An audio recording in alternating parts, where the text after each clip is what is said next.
Welcome to episode 21 of the new Barbarians Podcast. Today is Tuesday, May 20th, 2025. The podcast will hit platforms later today.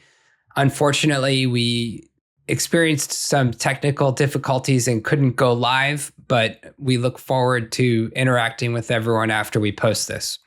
Today, we are joined by Lisa Huff, founder of Eberly Energy Ventures, and Dan Morrison, CEO and founder of Amalgamated Sludge. They are all in Houston today, and I'm still back in Connecticut. So I will pass it over to Mark to start with our scorecard, and then we'll get into the interview of Lisa and Dan.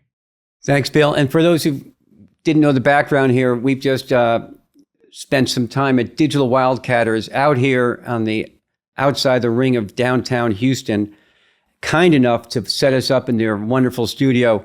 Bill, thanks for that handoff with Crystal on making this all happen. So we're on the road here because Lisa Huff and Dan were kind enough to invite me to a wonderful and well-attended event at the Coronado Club, where we heard Dr. Adam Back speak. And that's why I'm here, because we're following that through Austin and into Dallas later this week. And we'll come back to those events, and Lisa and Dan will talk about it. But we're going to stick to our format, and that is, Bill, can you bring up our scorecard? Because we have, the tagline today is Bitcoin, Energy, and AI. And so from my standpoint, I always talk markets and economics, and we're not short on some events this week, starting with the downgrade of the U.S., always after the close, just like on Friday, just one of those things when you try to have those earnings announcements when everyone's asleep that aren't good.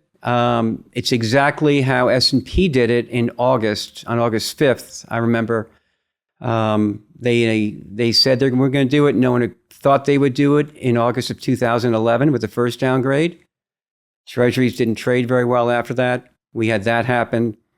And then we had Scott Bessent jump on CNN with Jake Tapper. And I know we talked about this a little bit, but that interview, I think, will go down with Jay Powell on YouTube on 60 Minutes in February of 24, where he said, we have an unsustainable debt spiral effectively going on. Scott Bessent this Sunday said, I inherited a 6.5% deficit.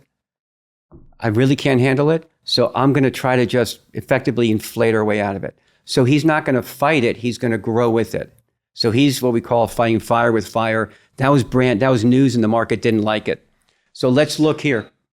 Also, just to give a little frame of reference with the timing of this downgrade, August 5th was about 3 weeks before my daughter was born, and she's going into 8th grade next year. So I guess a lot has changed, but between the different rating agencies, I'm not sure what the huge discrepancy is in their analysis.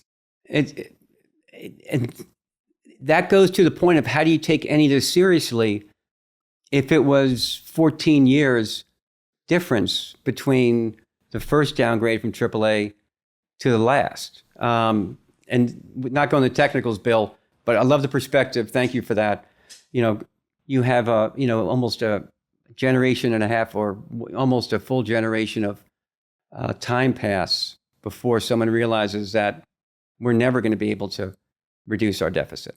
So back to the markets. The markets understand this. And that's why you're seeing Bitcoin start to regain ground that, Dan, we're talking about, Bitcoin and gold, and how Bitcoin's always outpaced gold, on any kind of rolling 12-month basis. And certainly on a year-to-date basis, gold still has a bit of a headway, but month-to-date and on a 1-year basis, 5-year basis, Bitcoin's adoption has done it. And what it's doing, we think, folks, as we look at the 7 and 10-year ETF, which on a month-to-date basis, it's down. And it's only yielded 4% over the last year. It is not the safe haven. It is not what people are going to. And it's one reason why, as we said, we think Scott Bessent is going to allow the banks to own and Jay Powell treasuries without any capital. Scorecard tells it all, Bill. But I think what we want to do, since we're here in Houston, at Digital Wildcatters, aptly named, I'd love to go into, first of all, how you two met and what business efforts you're doing, because the scope of this is not just about Bitcoin as the investment, Bitcoin as the blockchain. It is Bitcoin, the ecosystem. It employs people. It has a lot more than just number go up technology. So with that, Lisa, I'd love to have you introduce yourself to the crowd and then go into how you and Dan met. How we met. We met not in this building. But at a meetup. We met at a Houston Bitcoin meetup in 2021. It was hosted by Unchained. Correct. Who I think we met before I went to work at Unchained. Maybe just right after. No, right after I went to work at Unchained. But I'm Lisa Huff. Grew up in this neck of the woods, worked in the energy space for about a decade. Was lucky enough to graduate from college and get a job interview at Fibro, which was the commodities trading desk for Salomon Brothers. And I had a science degree and I was a woman. And I think both of those things played in my favor of getting a job that like 400 people applied for. And they hired 2 people. They hired a really nice guy named Toby Sands. I would love to find where he is. I would give him credit for doing all of the work because we were analysts. I was an analyst on the heavy fuel desk. Didn't stay there very long. I realized that all the other guys that were sitting on the trading floor, and it was this beautiful, huge trading floor, I realized that they really weren't any smarter. They just had more time in it, and that I needed to try and get in a commercial spot as soon as humanly possible so that I could make more fiat dollars. So anyway, that led to just a career trading natural gas and meeting a lot of really cool people and kind of being in the room with folks discussing interesting energy projects, which is what Dan and I do today. So with that, please meet the most underrepresented, worst self-promoter in the Bitcoin space. Drum roll, Dan Morrison. Dan Morrison, people. So I started my career at Exxon as a reservoir engineer a long time ago. And kind of similarly, I was lucky to get hired. Exxon had just done their first layoff in 86. And I came on board in 87. They had a policy of keeping the blood flowing with new people. So I was lucky to get a handful of slots. I spent probably about 10 years in industry with Exxon, others, went into Wall Street doing sell side and buy side research, came back into the business to help a company try to get public right into the 14 crash in crude. So that went through a bankruptcy. Helped that company get through bankruptcy, left the company, came back, helped sell the company. It was looking for something new to do. And everyone was trying to get into Bitcoin in the oil patch. This was in the... Really? Yeah, this was the 21 cycle. The Chinese had shut it down. Prices ripping. Hash price got to 200. I mean, just everyone's trying to plug in. And oil field is a natural place to do it. I quickly realized that oil field's the hard part of that combination. And for our audience who's across the board in finance and all that, what does it mean Chinese and what happened there and what plug-in? Recap a little Bitcoin history. China banned Bitcoin mining in August of 21? April, I think. April and May of 21, yep. So then it ripped through the summer because you had this huge contraction in network hash rate, which doesn't happen. And hash price goes to the moon. Everyone's trying to find a place, including the Chinese. They were coming to the U.S. trying to find any place to get online. So oil field's a natural place to try to go do that. Some assets came on the market, distressed gas assets in a tough to operate region, New Mexico. Okay. So I acquired those and started building up a small mining operation. And was that your entree or was that your bigger opportunity in 21? That was my entree into mining and everything in 21. And it was cheaper because there was offline China, so hash rate went down so that you could use less energy and mine the same amount of Bitcoin opportunity. Was that the big opportunity? Correct. The challenge for that was the equipment was priced through the roof. Okay. I paid 80 something bucks a terahash for my first ASICs. And now the leading ASICs are 20. So okay, all the equipment was hard to find. It's really not a great time to spin up mining, but I didn't know any better. And I really didn't appreciate Bitcoin as an asset at that point. I was just opportunistically trying to exploit this, opportunity.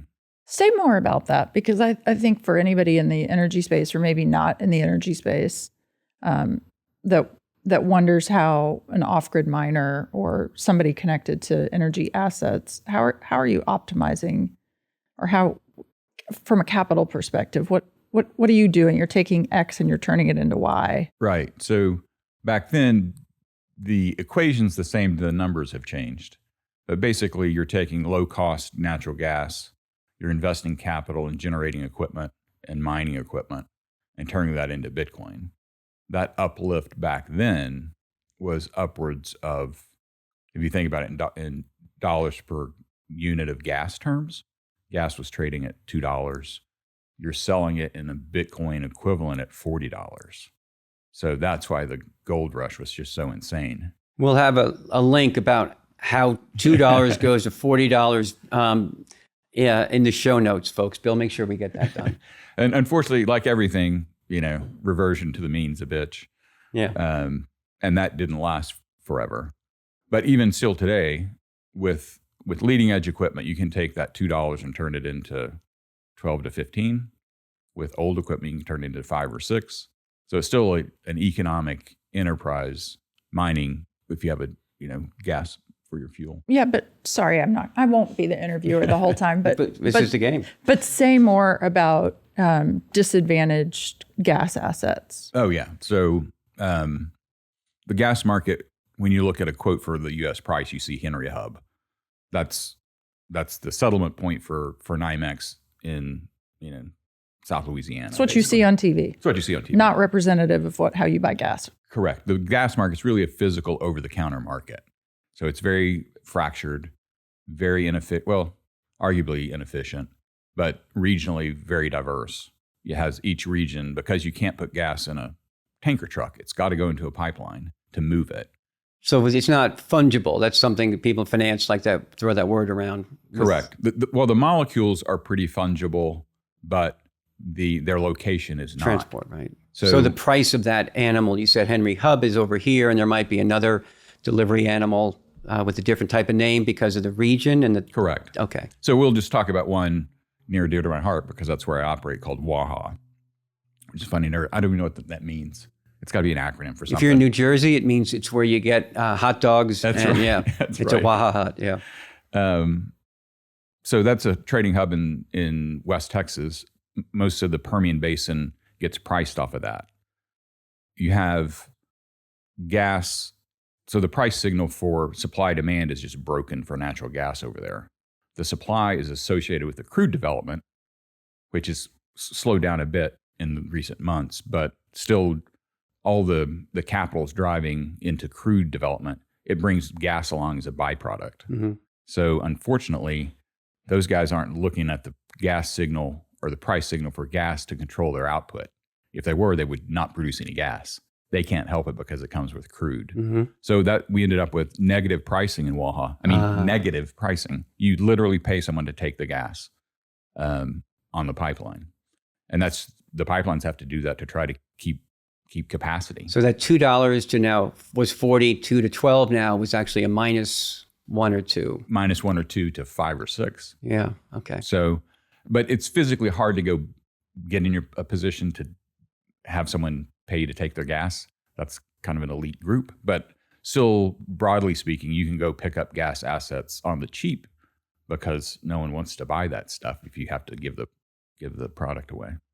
So you're talking about something, we all know Bitcoin is, the big orange wave, and it's trading at $106,000 and Satoshi Nakamoto, all these things associated with it. But what you're bringing up, and I love the fact that you mentioned Fibro, because the whole financial system, when the bond market started to go from, on September 1981, the day Fibro bought Solomon was the exact same peak of rates. So Fibro didn't know about this, about how the transfer of leadership of that combined firm happened literally on the day that they inked it. So you're looking at energy. You got a guy who was on the Solomon desk with the two Vinnies, Bill Boutte's desk, doing bonds. You have Bill Mann, who was at AIG, early in his career on the finance and insurance side. And then you have Dan Morrison, who's on the energy side. And we're all here talking about Bitcoin. And that is something that I think why we want to have you two here, because, even when Crystal was saying, all right, so what do we call this? And I was like, well, it's about energy. It's about AI, which is what Bill's been absolutely, deconstructing about how to drive quant models. But we're here because Bitcoin is at the center and driving new businesses, like you said, trapped gas or oil. And people are coming to it. It's amazing that it's still happening and growing in such a big way. So I just want to sort of, draw that, and then maybe some more context, Lisa, to that. Yeah, but it hasn't even started. That's what I love to say from an adoption standpoint globally, less than 1% probably of the global population is interacting with Bitcoin in any way. But more so what we see quite topically and locally is that the energy companies are still trying to figure out how to touch it. And, that's, I've had the benefit of having folks reach out to me, or they're in my circle and they ask me, can you help me put some context to Bitcoin and Bitcoin mining? And, is there a way for me to optimize an asset? Is it accretive for me to hold it? And that's why I love working with Dan, because again, just like my friend Toby Sands at Fibro, like Dan does all the hard work. He builds the models for these teams, and we go sit down and have conversations. And it's, it was beautiful because last night, a couple of the folks that we've spent a lot of time with came to the event with Dr. Back. And afterwards, I went up to one of the gentlemen and I just said, what'd you think? And he said, this is great. This is great. We're really looking hard at this. They've been down the rabbit hole with us a bit about taking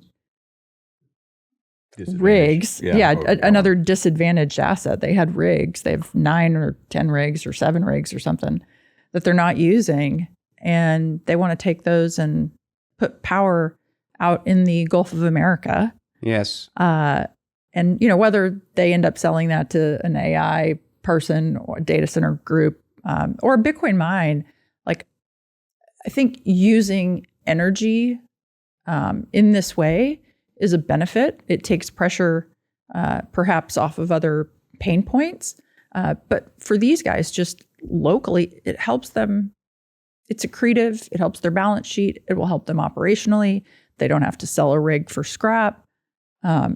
So I'd love for you to share more on that, because that's really what we're working on. And it's I mentioned the negative pricing a minute ago. That was most of last year. I really thought that would be the year of adoption by the E&P, the oil production world. It wasn't. There were a handful, but it's really this year, and I won't bore you with the basis differential forward strips. There's a strip for that difference between hub and Waha. It's always hasn't been realistic. It's always showed this kind of hopeful recovery to normal. About September, October last year, it just got crushed. People finally started putting realism into it. So when you look at that, the oil and gas industry are naturally optimistic people. You wouldn't be in this business if you weren't optimistic. So you look at the strip and it brings you hope for improvement in pricing. Those hopes were dashed when the Waha basis differential finally got reality baked into it. So now you're seeing producers. I had a meeting yesterday with a producer group that I actually talked about buying some of their assets to mine with. It's kind of out of my scope at the time. They've talked to other people they're coming around to the decision that we just need to put our own capital work and go do this to solve several problems, mainly pricing on their gas product. So their own capital, meaning they've decided to do it, or they've decided to look at it. No, they're going to do it. So it's like, and that's so the curve collapsed. They have less opportunity now. They're like Plan B because we thought we could squeeze out the old game, and now we need to do something else. We got to do something different. And they were figuring out. Gas sales are complicated. I alluded to that a minute ago. It's really an over-the-counter market.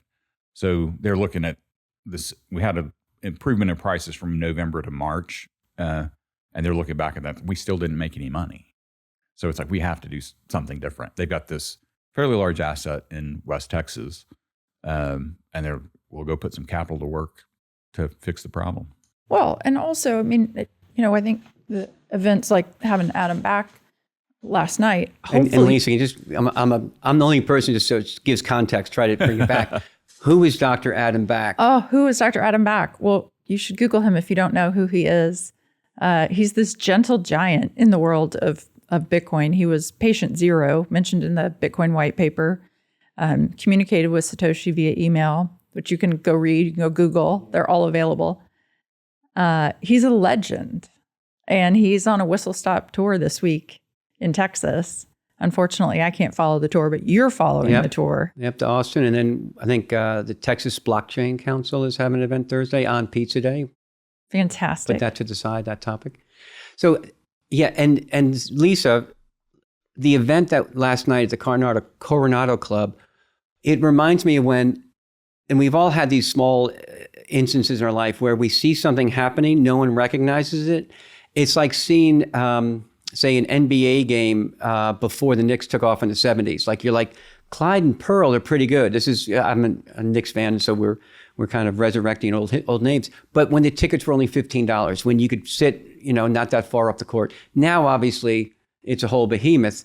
That's what it reminded me. It reminded me watching the Knicks play last night in the 70s, watching you up there with Dr. Back talking about this growing ecosystem. It's so early. And so still early. Cheap as far as the entry point is what I got out of it. Yeah, you just had to, that was such an interesting collection of people. I had such a blast when the Blockstream team asked for suggestions. They had folks they invited. And it was just, it turned out to be fun because it was a bunch of people that I wanted. There was a middle market investment banker who I really wanted to meet, a guy that owns 8 kind of infrastructure related businesses. They do electrical engineering and manufacturing, mechanical stuff. Construction. Construction. They build refineries essentially. So any aspect of a refinery. But I really wanted this middle market banker to meet that team. I wanted the offshore guys to visit with a few folks. I definitely wanted them to meet Dr. Back because what I really wanted to latch onto a minute ago is that what we have at play are 21 million pieces of fire, right? There won't be any more than 21 million. And the people that have not just the capital, but have the access to energy can drive the whole show, right? This doesn't have to be, I would rather, I've said this like on 3 different podcasts, I would rather the energy companies own Bitcoin than BlackRock own Bitcoin, right? To me, like the energy guys are bastions of our national security. If you're in the energy business, if you're Calpine and you make power available to us, if you are, these power developers, if you are gas producers, like you are at the head of the line for national security. And so they should be rewarded by holding the most secure capital asset on their balance sheet. They can take what they already own and turn it into this pristine form of capital that no one can dilute or censor. So it's just thrilling to see these people all come into one room together to kind of, worship at the, for the words that Dr. Back offered, which were just, it's incredible to be in a room with him and think that he could have been, many people think he's Satoshi. He vehemently denies it. Yeah. I haven't done enough work on that topic, although it's fascinating. Mm-hmm. Well, you alluded to the rigs. I'll explain that a little bit because it's emblematic of what the oil industry, energy industry broadly can do with this when they really sink their teeth into it. And this may or may not happen, but these guys have offshore drilling rigs that are idle. And they're really adamant about modifying them to generate power in the Gulf of America with poorly priced or surplus gas that doesn't have a market, and then use that power for mining Bitcoin, powering AI. So how's it go from being mothballed, if that's the right word, or offline to being active? Is it the It's the sheer will of these guys to go make it happen. And that's what, there's a friend of ours named Griffin Habey, and he loves to just emphasize the engineering, creativity, and gumption of the energy industry to go get, these are the guys who, basically go get shit done if you need something done. So, I mean, I kind of did my own little, design on here's how we would stack this. It comes back with like 3 times what I was going to put on the thing. Like, oh yeah, we can do all of that. So it's like, there may or may not happen because it's a complex project, but that's illustrative of the interest and their capabilities. Wow. So when they really lean into this, it's going to blow people's minds. So put numbers on that scope. Like Bitcoin is a $2 trillion asset. It's now larger than the Saudi Aramco. I think it's larger than Amazon as far as the market cap. How do you calculate the size of the energy opportunity It's just massive. So think about it this way, all the energy that powers the Bitcoin mining business today really comes from the oil and gas industry, or a huge piece of it, because that's what powers the grid. We do have wind and solar in Texas that have, ramped up to a pretty substantial portion, but we're still a gas-fired grid for the most part in the U.S. So that just moves upstream instead of going through the utilities for power generation out into the grid to Bitcoin mine. That just keeps migrating further upstream and merges with the production side of the business over time. Several things will drive that. AI trying to come into the grid. They can pay a lot more for power than Bitcoin miners can. Good news, bad news for consumers, but that's just kind of where things are headed. So the lower cost consumers of power are going to have to go closer to the source. And that's the oil and gas production business and the midstream business. So I want to continue, and Lisa, you can drive, since you know the space better than I do, on looking at now almost a commercial of, okay, so Bitcoin, we're burning down, trees and all that stuff just to make internet money. Is Bitcoin's mining operation complementary to the business, to the system? It's a leading question. I'm going to lead the witness. So do you want, and Dan, maybe share that with our audience again, who isn't as versed in Bitcoin, about the renewables versus the opportunity and all that sort of. So back up and just think about back to the Economist article today, folks. Don't read it; it's wrong. That mischaracterized a lot about Bitcoin. So mining is what settles a transaction on Bitcoin. It's the core of the network of the Bitcoin network, and it takes a lot of power to run that. So yes, it's a lot of power compared to other uses of power. It's really not that big. I don't have good stats I can throw at you. I should have brushed up. But it's like 15 basis points or something like that. Yeah. It's if you go look at, and this is a number someone can go Google and find or grok it. I like how you dropped that in there. Yeah. Thank you. Not paid. What's the power use of ATMs around the world? It compares pretty favorably to what it takes to mine Bitcoin. So the legacy financial system's not free. Yeah. It costs a lot to run that. If you look at, and I did a little poking around on this, analysts should take this and run with it. What do the big banks pay for their infrastructure costs? JP Morgan alone was like $50 billion a year. The Bitcoin network runs on a lot less than that. So okay, it's actually, I think it's 5%. I think the traditional banking system uses 5% of available power, and Bitcoin is still at less than 1%. It's like 0.8.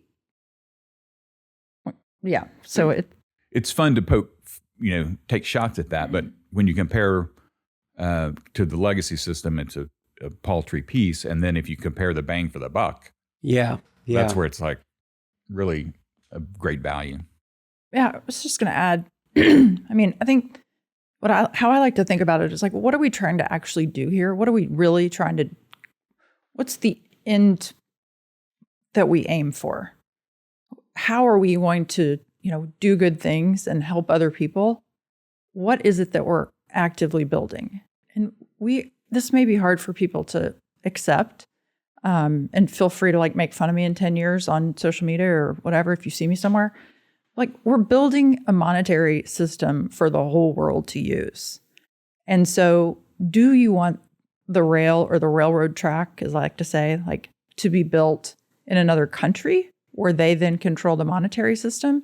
Or do you think it's probably a good idea that we work on doing it here? And oh, by the way, just in case we perhaps might get attacked by a North Korean or an Iranian or pick your outsider.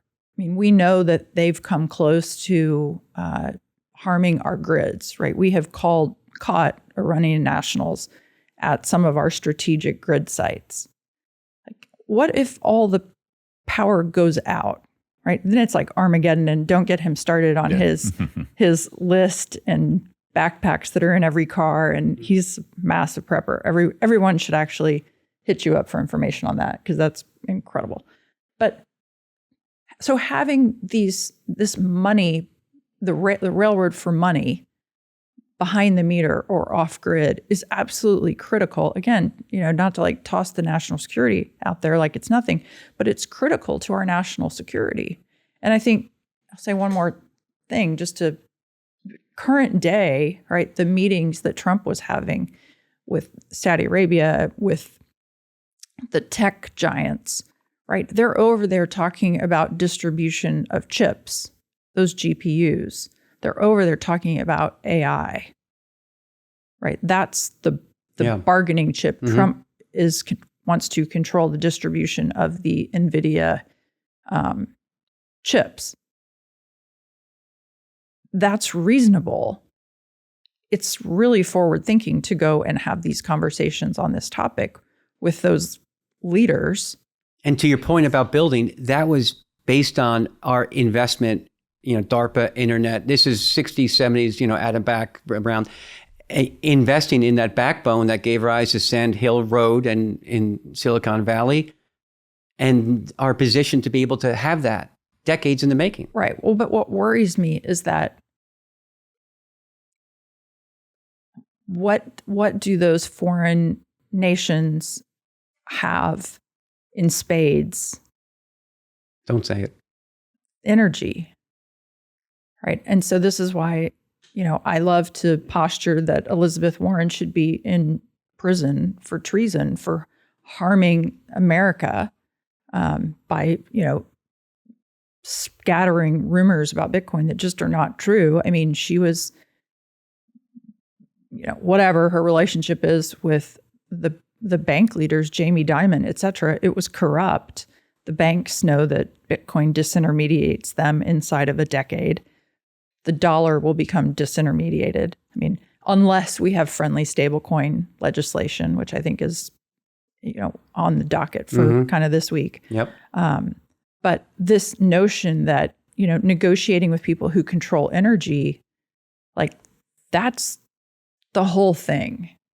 And so again, working with the energy producers and the energy teams, it's maybe you don't understand yet, but these guys control your future. Whether or not we can build AI and keep it inside of this country, whether or not we can build Bitcoin mines in the United States so that we have access to money going forward, it's kind of the whole deal. So it's the analog, which is front and center on tariffs, and our decision to allow China into the WTO in 2002, and manufacturing left. And we were happy with that trade because it served us in the short run. Globalization, supply chains, we all do Adam Smith best at what we do. But it left us in a position that obviously is untenable right now, as far as deficit spending and then leading us to rely on an outside. That's exactly what you're saying in the energy space now. If we don't invest in energy off grid, which means that we're not susceptible to these focused efforts and targets, that we compromise ourselves. Is that I just think that Dan and I I don't know how much you want to say about the West Texas project, but we're working on something that's it's an AI data center project here in Texas. Like and everybody has their job, right? And one of the things that's come out of these discussions is that the bankers, JP Morgan and Goldman, are saying, no, you should build on-grid. On-grid's more financeable, blah, blah, blah, whatever.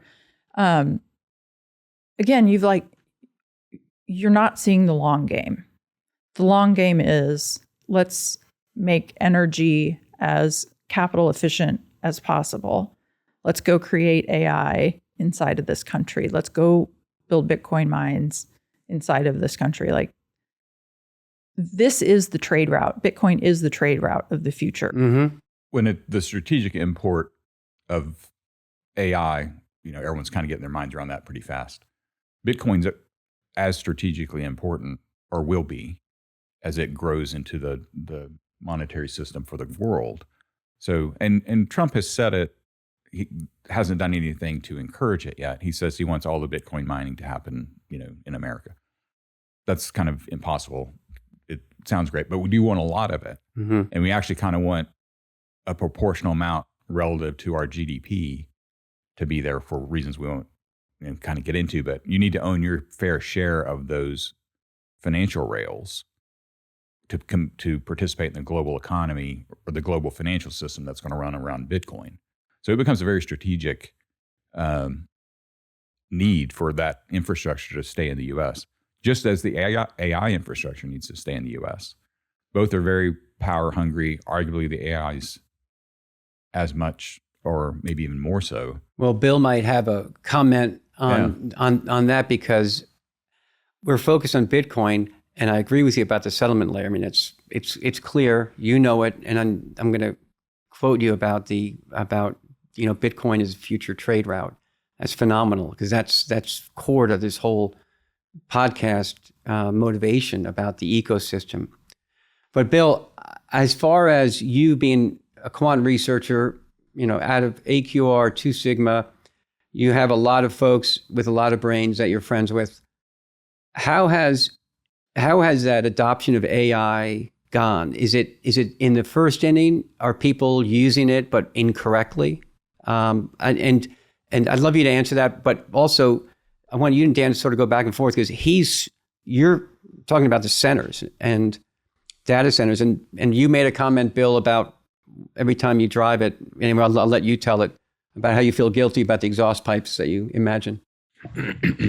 Yes, I'm extremely guilty.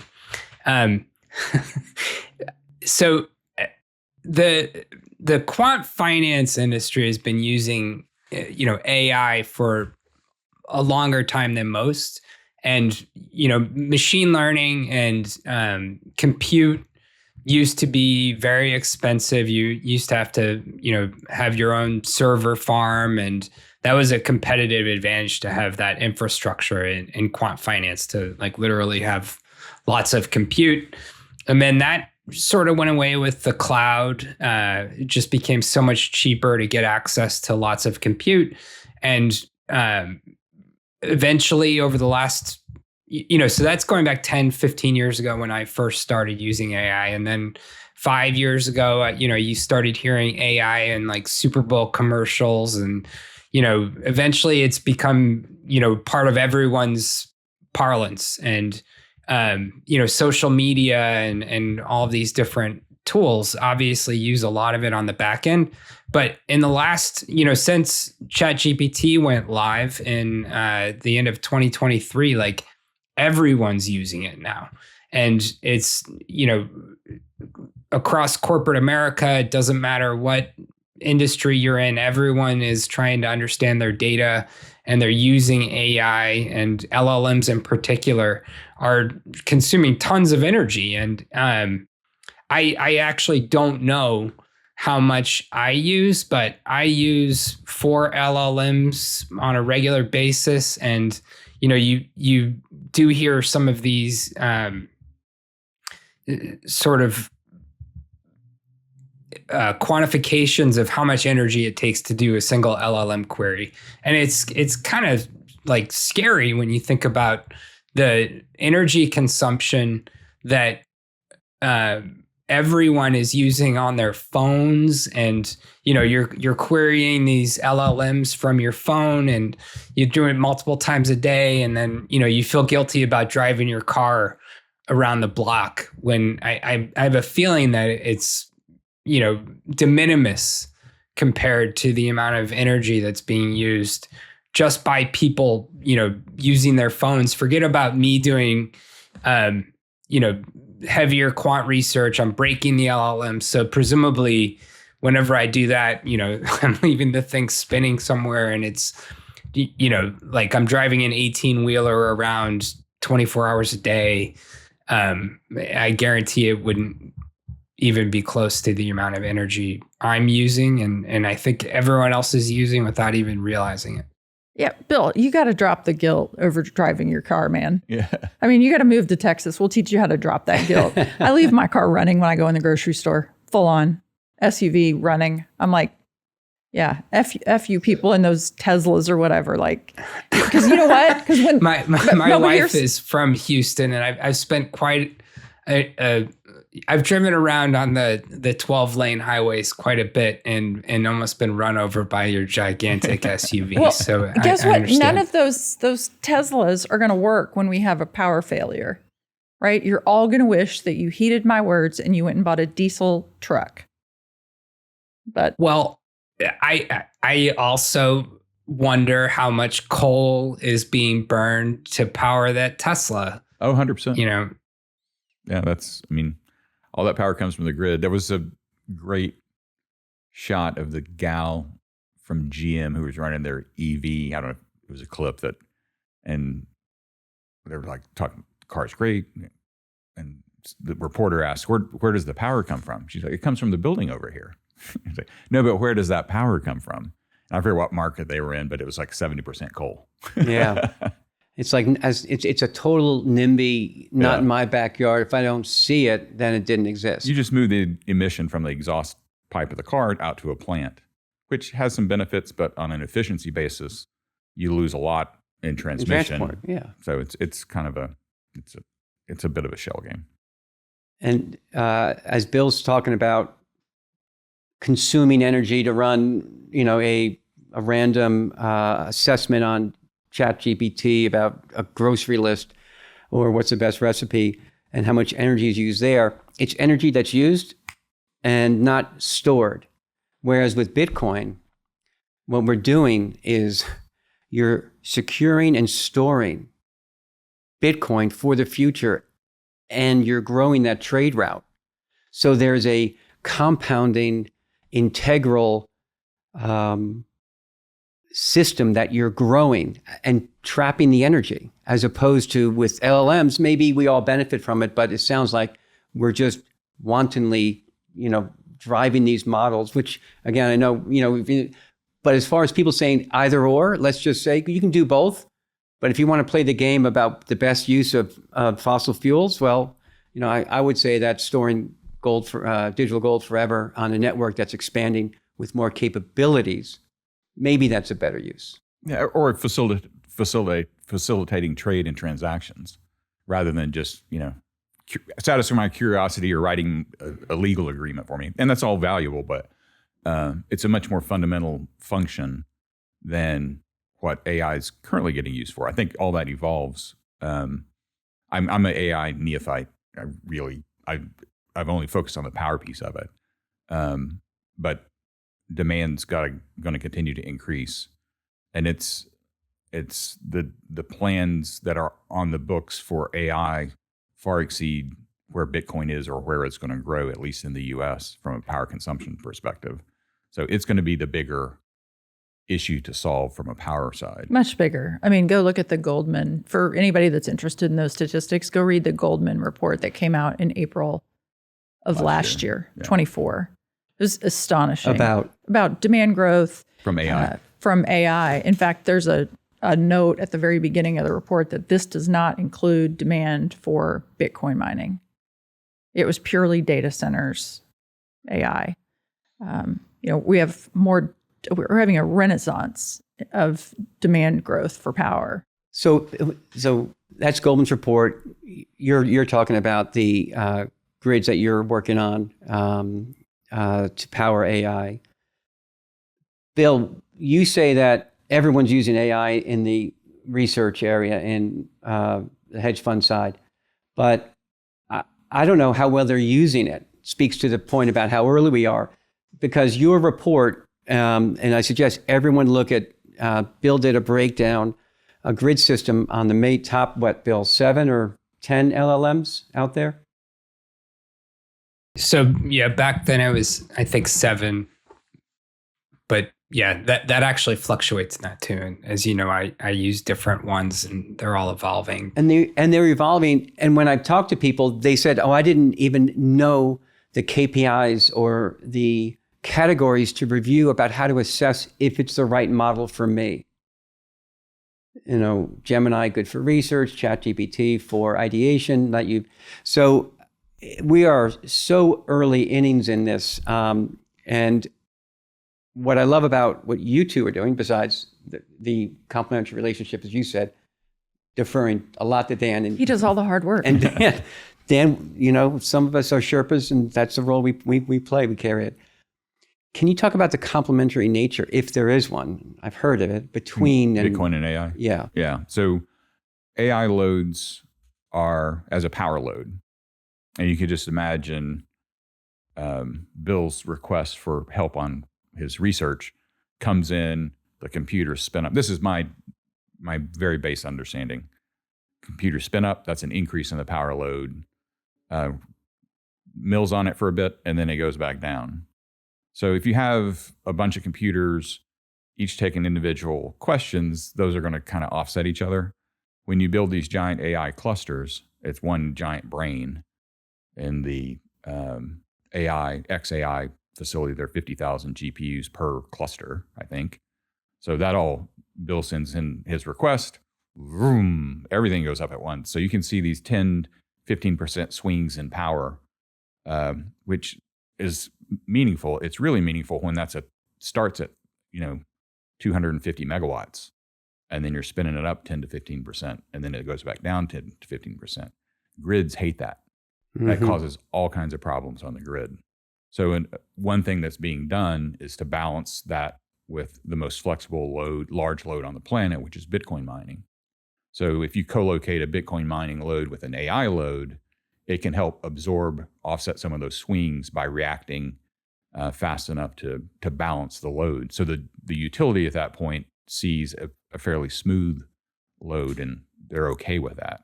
But there's a lot going on behind the fence between the Bitcoin mine and the AI data center, helping to offset each other. To make that happen, that's that complementary. Correct. Because AI is demand. We'll call it Bill Mann driven. So it's when Bill Mann is trying to break models and drive his research, he comes in. And he's burning 250 megawatts of power. Did you hear that, Bill? Did you hear that? And so that comes in, that's demand driven. We don't know when that Connecticut pull or call is going to happen. And then spikes up. Bitcoin is only price because it's connected or is it more than just price? It's only price, but it can also be used as this load balancer, which is not indifferent to price, but it's just playing the shock absorber role for the AI data center with respect to the grid. So you don't just keep hitting the grid with this variable load. The Bitcoin's going to absorb those punches. Step in, right. So it'll step. Oh, I see. So it's not just price. So the price is, call it 4 cents and whatever. That's in a sweet spot, if my memory serves. And it maybe goes to 4.5. But if the demand drops from Connecticut because Bill's got to get some sleep, then Bitcoin's like, yum, yum, I can come in. And the operator says, now I want you in to stabilize the grid. Correct. Because you're telling me the grids don't like that volatility.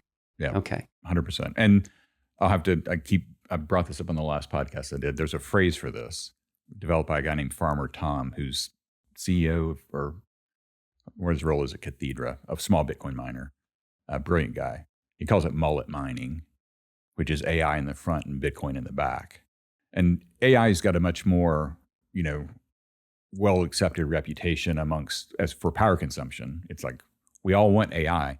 Bitcoin's kind of growing out of this bad boy image that it's had as a power consumer with adoption, and it's really positive impact on grids for stability. Not just this instance we've described, that's fairly new evolution. But even for the price sensitivity you alluded to a minute ago, when a Bitcoin miner is on the grid, power's short because demand's high, they're the first guys to punch out and free up that power for other people to use. Mm-hmm. But let's go like way back in history. I mean, in 2021, I think 2020 or 2021, I think it was 2021. I had conversations with Calpine, and they have, I think, 13 different plants in Texas. Correct. And my question to them was, how much of the time are you having to pay to get rid of excess power, right? Because their only other option, if demand is not consistently strong, is to shut down or curtail a plant operation, which you don't want to do. It's my understanding that's frowned upon and expensive and complicated from an operational point of view. And, you know, again, this is like way back in history, and I think the number was like 4% of the time they are essentially shedding load by paying to have load absorbed into the grid, paying to have the grid basically reshuffle where the power is coming from so that Calpine can remain constant. Got it.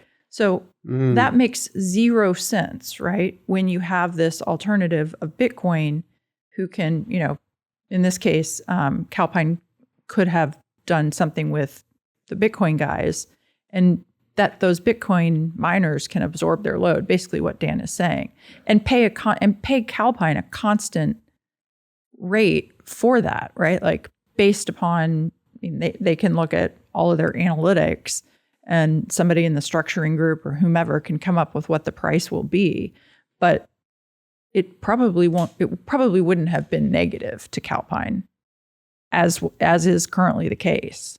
Yeah, the flexibility of Bitcoin as a load has myriad uses. I mean, and there's lots of different cases where it can be the base customer for a small hydro plant in Africa, where the hydro's potential's there, but the village can't afford to build the plant. Stick some Bitcoin mining in there. It's a great guy doing this work today. He's able to pay for the power, which subsidizes the plant. Now we've got power in rural Africa where they didn't have it before. Yeah, well, you know what? Thank you for saying that. When you said not in my backyard, it's such an American way of thinking, right? Because I've actually been at that hydro site in Kenya. It's owned and operated by Gridless.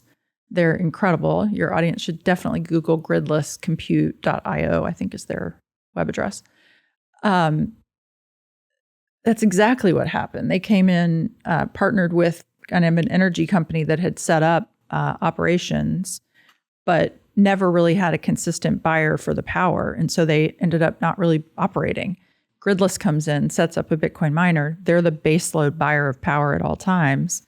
That allows for distribution of power to like 1,400 families that are living in shelters, not all that have roofs on them. Yeah. Right? Like they're living in metal one-room shelters. But for the first time ever, this rural village actually has they have more access to power than in city centers in Africa. It's a very stable little grid. So another show notes, we have to put that clip. Now that's Gridless. And I think Gladstein also spoke about that, the Chief Strategy Officer at Human Rights Foundation. Yeah. I don't know if that specific one, Lisa, but I know he's done it in multiple locations. Yeah. It's a business. Yeah, well, and that's the part, so when you say not in my backyard, it is absolutely, it's, we don't look at the world as one water table. We're like, as long as I'm fine here, and we're finding out with the supply chain and tariffs that we actually, wait a minute, we're connected. There's other people, and Bitcoin is going to solve it. Unfortunately, and I know this is something that we don't want to hear. I think it's going to solve it quicker away by people who need it now, like in Africa, with the support of you folks and people like Alex. It's just these alliances are critically important, right? I mean, we're seeing new alliances that are being built over the GPUs. We had alliances with regard to energy, right? The petrodollar diplomacy that took place in the early 70s. And it is the diplomacy aspect of energy distribution is what we all should be really focused on when we talk about Bitcoin mining, AI, et cetera. I mean, you want there to be massive amounts of power. It's frustrating to me when people say, energy infrastructure is ugly. I personally drive down to the Houston Ship Channel. Dan and I go visit a customer down there. And every time I'm like taking pictures, I'm so proud of all those tanks that are sitting there and the people and the refineries. We actually just were on a gas plant and they let us walk all through, up all these ladders and all through this gas plant out in West Texas. Like, it's incredible infrastructure. I think it would take precisely one U.S. grid outage with all those climate zealots talking about how we all have to use renewables and drive Teslas or whatever. I think it would, we need a week with no power in this country, and people would be begging to have that energy infrastructure. So as a Northeasterner during Sandy, I can test, I don't know, Bill, if you had this, but we were, I thought, 2 days from being a Stephen King novel in the making. Oh yeah, 100%. People were on edge. It was starting to get cold. It was late October, early November. We were day 6 or 7. Gas stations were only giving people generators. I don't know, Bill, what was it like up? Were you in Fairfield as well? So I have to go back to my baby was 1 at that point, and I was definitely going to do whatever it took to keep her warm, and including, arming myself. People were getting crazy. Did you see the guilt with which he just said that? An arm. Let me just tell you, there are at least 2 people armed in this room right here in Houston today. But yeah, I remember going to Home Depot and seeing, New York City taxis that were coming out here for gas and buying supplies and, taking people out from Manhattan. It was definitely Armageddon after 3 days. And I think, 2 weeks would actually be Armageddon. Yeah. Okay. So, but Bill, what would happen in that situation? Now think about your banking transactions, right? No one can go to the bank in order to get this thing that we use to transact. That, to me, it is full-scale Armageddon when you don't have access to financial rails. I believe humans go to violence, a lot faster than anyone wants to admit. Yep, 100%. Right. So with Bitcoin mining, I'm just going to make one more loop through the diplomacy aspect, right? If we had a total grid failure and the whole world was using Bitcoin as money, theoretically, we still could be communicating over Bitcoin. We'd have alliances in other countries, whether that's in the Middle East, with the allied nations. They could be processing transactions for us, which is why we need to have very strong energy alliances that support, again, the railroad tracks of the future financial system. And I'm just going to throw back to just one historical example, which I love, which I don't think people realize. The Big Inch, Little Inch pipelines that left Longview, Texas, I think is where it originated, and went up to the Northeast. Those pipelines were constructed during wartime. That fuel that was inside those pipelines going to the Northeast was then put on tankers, and they went to the allied nations. That's how they won the war. It was 75% of the energy that it took to fight that war over in Europe. The energy originated in Longview, Texas. And it was everybody put down all your environmental, whatever the arguments of the day were, they put all of those aside in order to get construction. They built those pipelines in breakneck speed across land that people didn't want it built on. But we helped the Allies win the war. That's the infrastructure that is critical. The urgency. This is the urgency. This is what we have got to, this is the work we can't not do. And those are the people that get shit done that I alluded to earlier. The people that you're working with? Yeah, just the energy industry in general. Yeah. I mean, they're the guys that are out there every day getting stuff done. It's not an easy gig, but there's a great stat. More people have flown the space shuttle, or certainly been in space, than have operated deepwater drilling rigs. Oh. So, it's not just guys out slinging wrenches. It's fairly high tech, but it's all, very creative, requires a lot of effort. It's messy. You're dealing with... It's messy, and it's a lot of hard work, and it's just guys who think outside the box when you got to get outside the box. It's like, here's the problem, go solve it. It hasn't been solved before, but you got to go figure it out. So we had someone on the podcast last week who was talking about Europe being a short and no technology investment. They're in their stock 60. I think it's 7% of their index is technology. They have obviously Germany's birth rates, and then talk about passing over your power energy. In Germany, they decided to strike a deal on pipelines with a company called Russia. That didn't turn out too well. So when you abdicate the responsibility and don't onshore it, right, you may end up in a bad position. And I hope Europe takes what they did with Notre Dame to heart, where if you need to, you can get stuff done. Oh, yeah. And they put all the regulations aside. Everyone came together, like your story. What was the name of the pipeline? The one big inch, little inch. Big inch. So that was their big inch, little, and it was for a cathedral. And I get it. You need to have that cultural store of community there. But there's more than that. You also have to do it to, as you're saying, to your energy sovereignty, given what's just period. There's a perverse thing that's happened, driven by the climate cultists, that more energy is bad. Energy consumption is bad. And it's exactly the opposite, in my opinion. And energy encourages human flourishing. That's, and if you think the world should depopulate, and there's a lot of people who think that puts you in that Malthusian camp of energy consumption is a bad thing. I disagree completely. That's what's created the societies we have today. And it's going to take societies that are 30 years behind us in other countries in developing parts of the world and bring them up. And, oh, by the way, you're less likely to pick up a gun and go shoot the guy across the border if I'm not hungry, right? If I'm not burning up in the sun or freezing to death in the winter, and I'm comfortable, you can live in peace.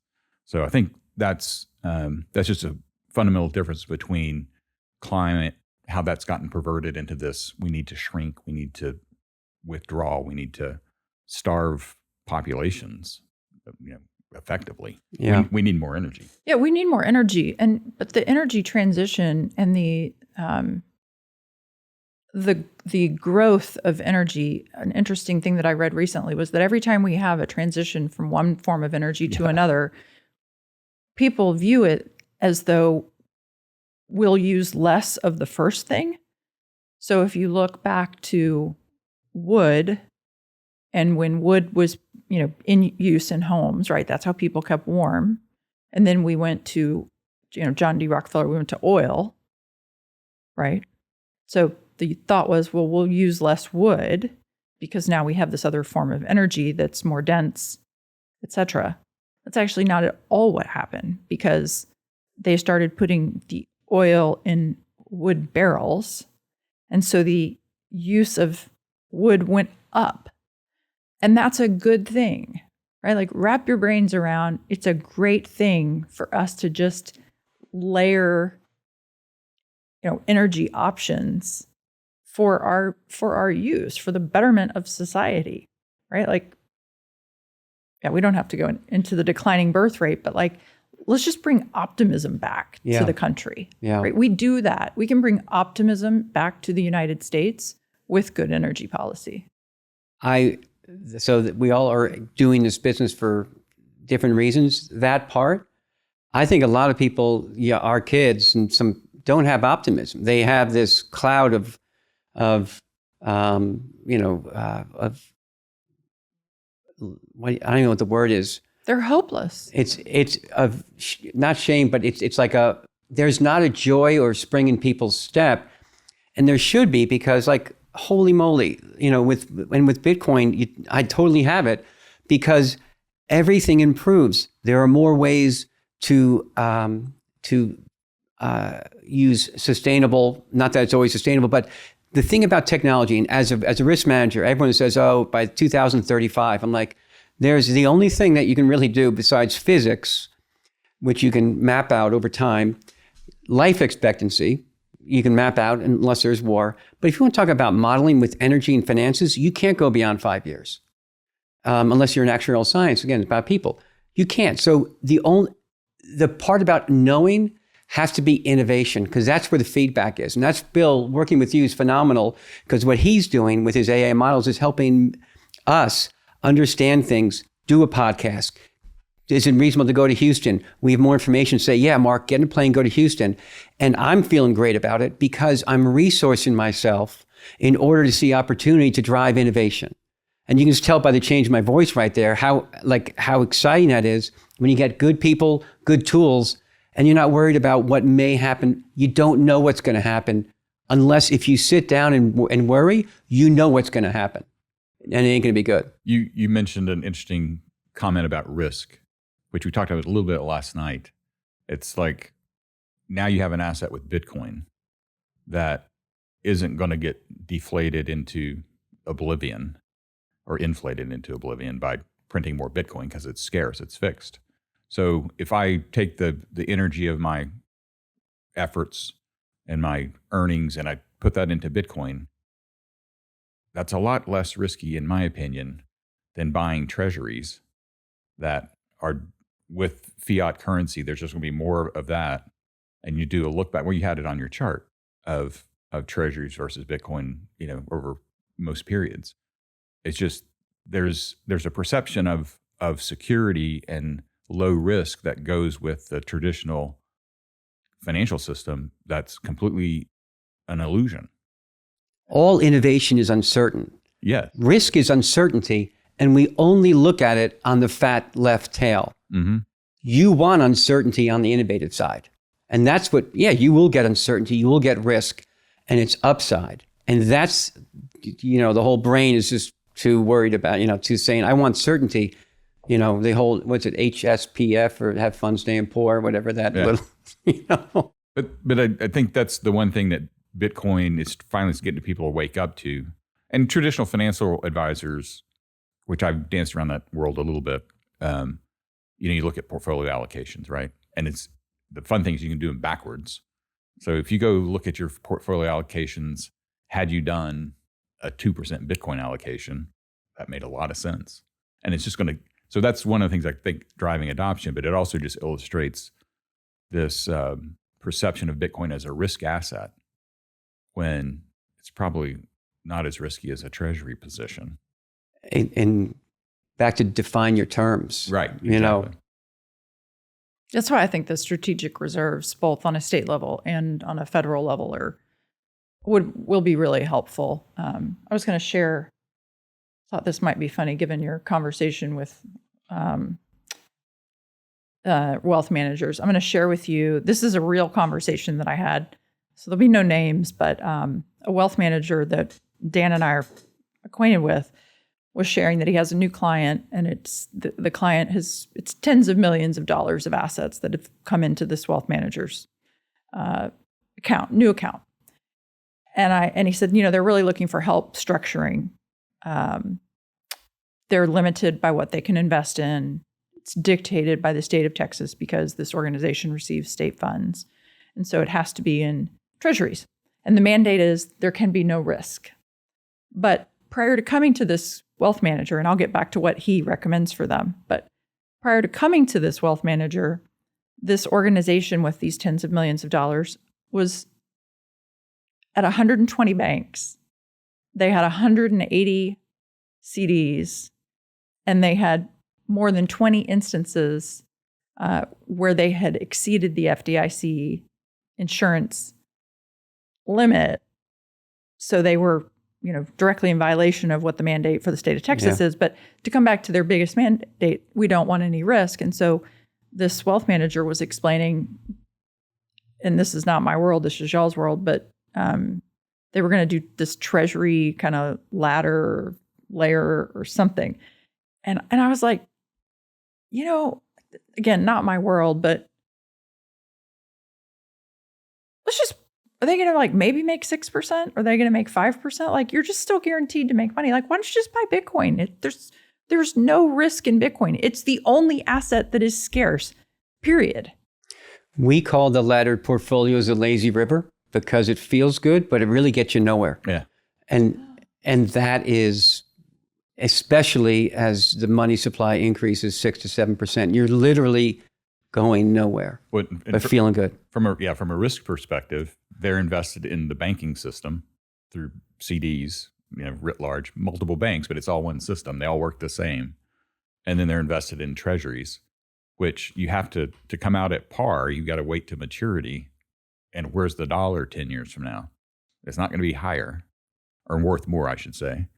So it's biblical. Here's 5,000, here's 3,000, here's 1,000. What'd you do? You buried it? Off with you. I mean, we were told, and it's the Old Testament, don't bury your money. And by putting in treasuries, you're burying your buying power. It's underground. Correct. It's not going to return with the same vitality. Bill, we're definitely not over, are we? We're getting there. I think we have a couple more minutes. Okay, good. So here we are. We have people, different streams. Bitcoin's the growing ecosystem. It is the future trade routes that are going to be built, hopefully with a sound energy system backing it, which is what you guys are working on. And, waking up the folks on the investment side is good, but it almost, back to New England guilt. It's like, I do want to more say to the people in Africa or the pension systems, Sean at Blockstream. Yep, mm-hmm. Sean Bill, that's where he came from, right? He's gotten a lot of no's. He's gotten some yeses. And is he constructive on that changing? I think he's had great success with pensions adopting. Back to illustrating those portfolio performances. Now we've got some real life examples of guys who've done it. Good. And they can say, look what we've done, what this did for us. You should look at it for you. Also, I think shout out to Dom Bay, who's running for seat at CalPERS. He's a Santa Monica firefighter, Bitcoiner, advocate, organizer, founder of Proof of Workforce, which I'm happy to serve on the board of. And we work with pensions and unions. It's all free. It's education. Shout out to Dom, because again, like, yes, it's the young people that are hopeless, but also think of the pensioners who are wondering, is their pension secure? Certainly looks insecure to date if you don't have Bitcoin. There's I forget the name of the governor of Rhode Island, but this is maybe 10 years ago, after the 2008 crisis. They had an impaired portfolio because they did the JP Morgan reverse interest rate things that just skewered people. They just sold. And they ended up, obviously, when rates went to zero, eviscerating all of their funds. It was a what could go wrong trade. And the pension, the judge in the order said to the pensioners, take 70%. That's the best you can do. If I go strict, you're not going to get paid, because the pool was beyond just this one pension that the fund was allocating to. So you had pensioners driving up from Florida to Rhode Island, saying, no, it's our money. They weren't informed. They should have taken the 70 cents, but they think it's there. They think, I gave them money, I'm going to get it.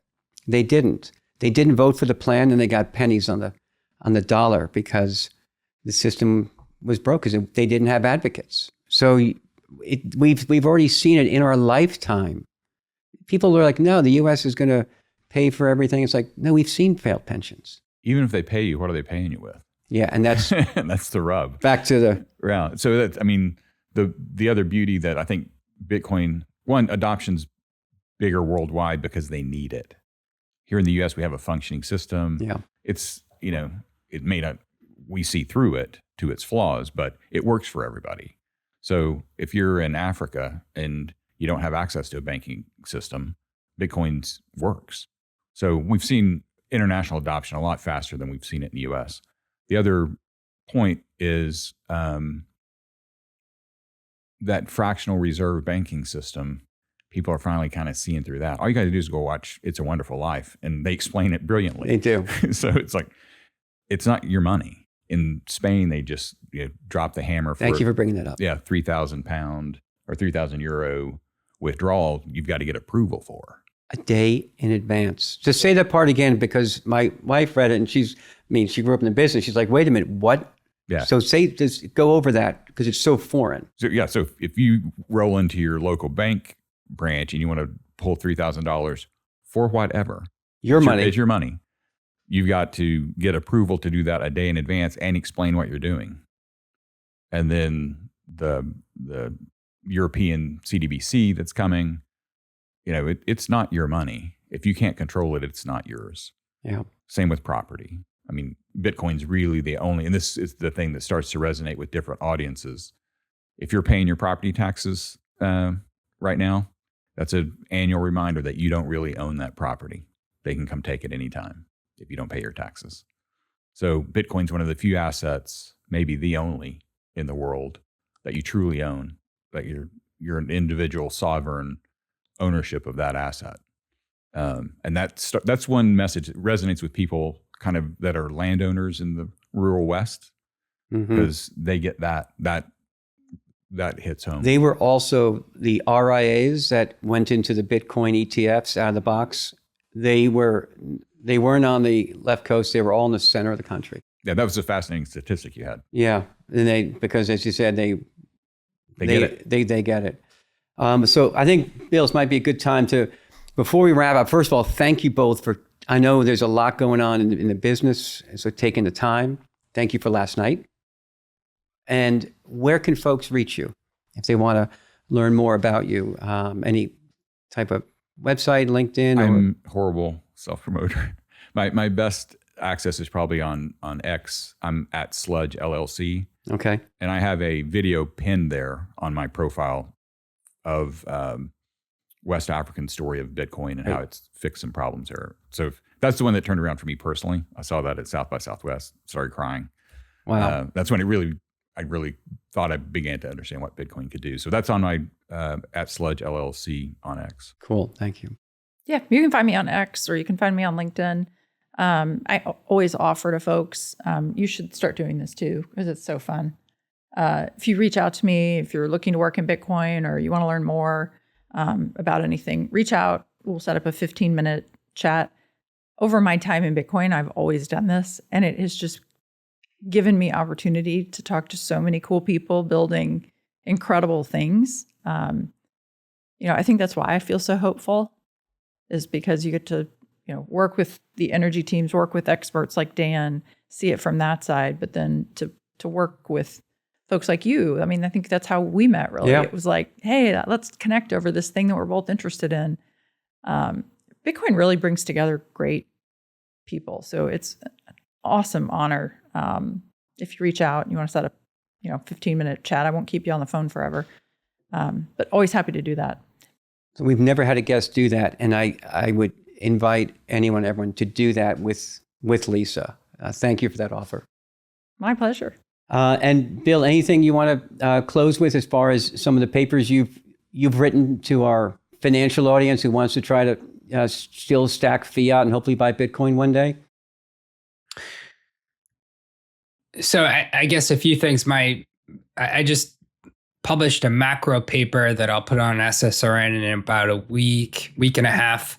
And that, the main goal there is global asset allocation portfolios. And as you know, I'm increasingly of the belief that Bitcoin belongs in a, retirement portfolio or really any asset allocation portfolio. And I have some interesting analytics that I'd love to pull up one of these times. And the previous piece was on crypto. I know we're not talking about crypto generally. We're just Bitcoin people today. But, I think there are opportunities across crypto, but Bitcoin in particular belongs in a multi-asset allocation portfolio. And you and I, Mark, are going to publish something soon on that topic. And I think the statistical historical back testing will be very compelling, and it will hopefully convince our audience, what I've come around to over the last couple of years. Yeah, it's whether you pull that line from Vizzini, from Princess Bride, inconceivable. When people look at the fact you make more money and your downside risk goes down, you have less, sad days and more money, and your Sharps and Sortinos go crazy. They still say, "Show me the data." I've talked to Major, just like your conversation, and it takes a few bites at the apple. So that's why we're trying to do these whistle stop tours to get people in the room to sort of say, "Here's the data." I'm in industry 35 years. I'm not making stuff up. So hopefully, energy and money side, we get more people. Well, I think it boils down to what we're really trying to do here is just make life easier, right? And if we all, I have a theory that the fewer stamps in your passport that you have, the longer it's going to take you to understand Bitcoin. Because if you travel a lot and, at the end of your trip, like I think last year I have a travel wallet and I opened it and I had like six different currencies, right? And some from places that like you don't want to hold their currency. And I'm thinking to myself, oh my gosh, what am I going to do? Like it's like just money that's just stuck, right? It's like stuck in translation because here I am in Texas and I can't use whatever those pieces of currency are.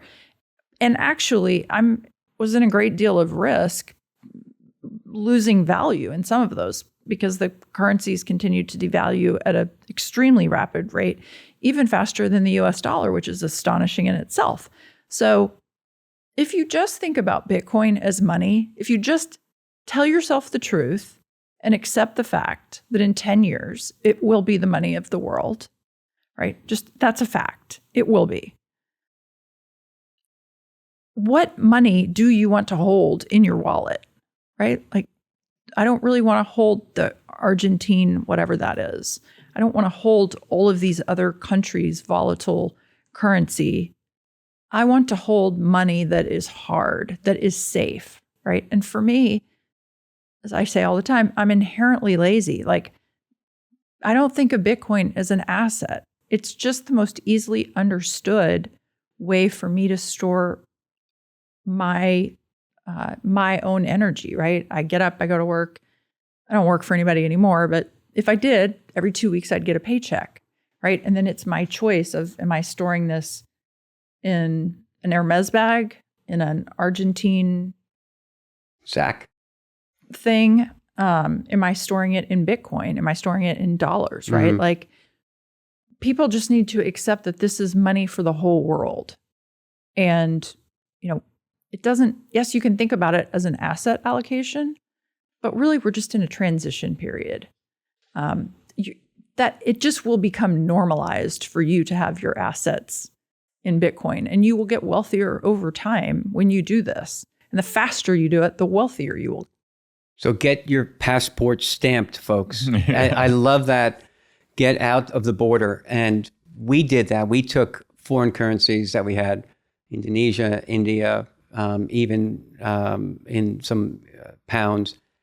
And some of them, they wouldn't take. They said, no, that denomination isn't accepted anymore. Literally, like, so if, say I worked, my son was in Indonesia, he brought it home, that value that he spent is gone. The money didn't store it. It's wild. I love the fact you brought that up. They said, yeah, they no longer accept that denomination. Yeah, that's never going to happen in Bitcoin. Somebody's always going to want to exchange something with you. Parker Lewis talks about it all the time. Hardest money will win. Hardest money is winning. Yep. Well, thanks. I think it's a good place to close out what has been an excellent podcast to share ideas. Dan, great to meet you. Likewise. And really enjoyed it. Lisa, thank you. Thank you. And Bill, thanks for making this happen from Connecticut while we were connecting lines here, my friend. My pleasure. Nice to meet you. Good to I had a see good you, time Bill. today. All right. Cheers, everybody.